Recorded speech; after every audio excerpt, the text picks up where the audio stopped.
know your Etsy sales are dropping. Whether you're new to Etsy or you've been selling for years, it's always stressful when your sales are dropping.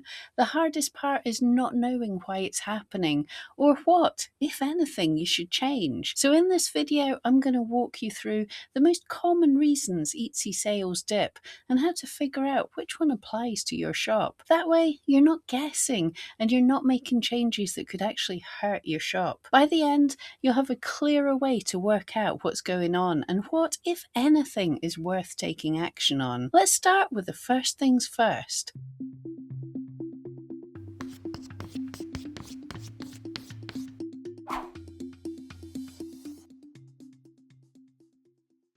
So the first thing that's really important to understand is that sales drops are almost never caused by one single thing. It's tempting to look for one clear reason, something that changed overnight, but in reality, sales are affected by a combination of factors. And those factors are always shifting. Things like how buyers are searching, how many people are shopping in your niche, how much competition you have, and even the time of year all play a part. So before changing your listings, your prices, or your keywords, the goal here is to identify what's actually changed in your shop. Because once you know what changed, it becomes much easier to decide what, if anything, needs fixing. And the best place to start isn't your listings, it's your traffic, where your traffic was actually coming from. In your shop stats, you can see whether most of your views were coming from Etsy search, Etsy browsing, social media, or other external sources. Look at time periods for when your shop was doing well compared to now. What you're looking for here is a change in the mix. For example, if a large chunk of your traffic used to come from social media and that's dropped off, that alone can explain a dip in your sales, even if nothing else has changed in your shop. Or if search used to be your main traffic source and that has reduced, that tells you your visibility in search is something to look at next.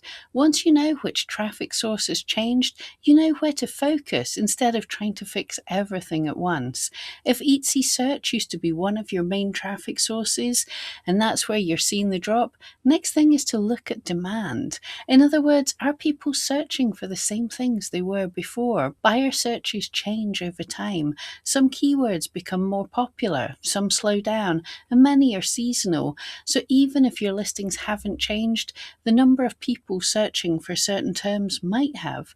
And this is where you can take the keywords that used to bring you traffic and check them in eRank's keyword tool to see how search interest compares now versus before. If search interest is lower, that gives you a clear explanation for a dip in search traffic, and it doesn't mean your listings are doing anything wrong. It simply means fewer buyers are searching for that keyword right now. And if demand is still there, that tells you what to look at next. You want to check what's showing up in search now. If people are still searching for those main keywords of yours, but your search traffic has dropped, you want to check why your listings are not being seen. Search results change over time as new listings appear and other sellers update their shops. Where your listings show up for a keyword can change. Search results don't change in isolation though, so if your listing isn't getting views, something else is. So take a look at the listings that are currently appearing in searches where yours used to. From the keyword tool, you can click on See Best Sellers button to see the listings showing up for that search that currently have a Best Sellers badge. And what you're looking for here is patterns. For example, are their photos clearer or more eye-catching? Are the listings more specific or more focused? Are there more options or variations?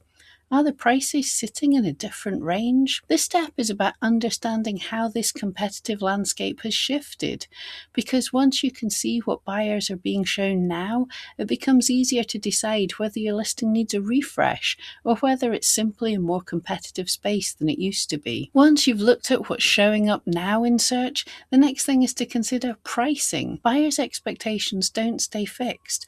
Over time, the typical price range for an item can change as more more sellers enter a niche or as buyers compare more options, so it's worth checking how your prices compare to other listings currently appearing for your main keywords. In eRank, you can do this by looking at the average price and price range for listings ranking for that keyword and seeing where your items sit within that range. This doesn't mean you need to race to the bottom or underprice your work, but if your prices are significantly higher or lower than most similar listings, that can affect how buyers respond, even if your traffic hasn't changed much.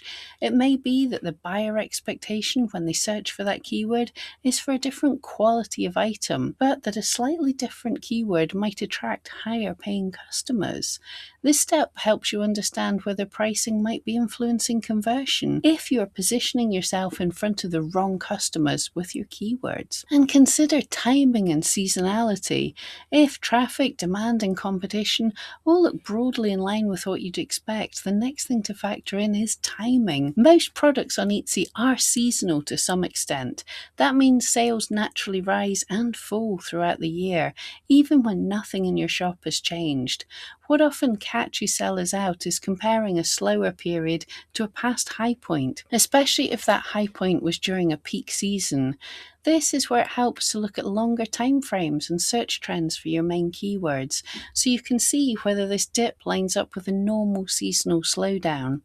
Understanding this can be reassuring because it means the drop isn't something you need to urgently fix. It's something you can plan around. And once you've accounted for the seasonality, there's one more important thing to check. Who does Etsy think your competition really is? As buyer trends change over time, Etsy's constantly adapting to try and show the buyers what they want. This means that shoppers find you in multiple ways, not just search. And just looking at the same old keywords means you might miss out on new competitors that Etsy thinks have a similar audience to you. If you've connected your Google Analytics to Etsy and your eRank account, then when you go to the listing audit for any of your listings, you'll see this Analytics tab. Scroll down and you'll see related listings.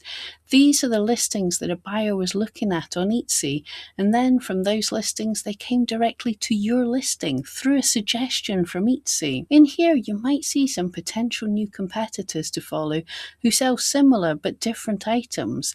They may inspire you with new tags, photo ideas, or even new ranges to experiment with. The important thing is to remember that a dip in sales doesn't automatically mean that something's wrong.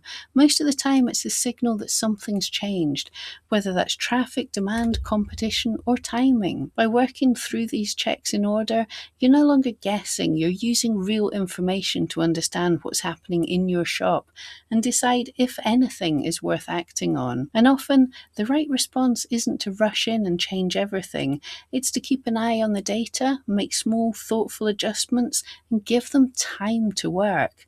Sales on Etsy naturally rise and fall, but when you understand why they're changing, it becomes much easier to stay calm, stay focused, and keep moving your shop in the right direction. And if you found this helpful, make sure and subscribe and check back regularly. Staying informed is one of the best things you can do for your shop.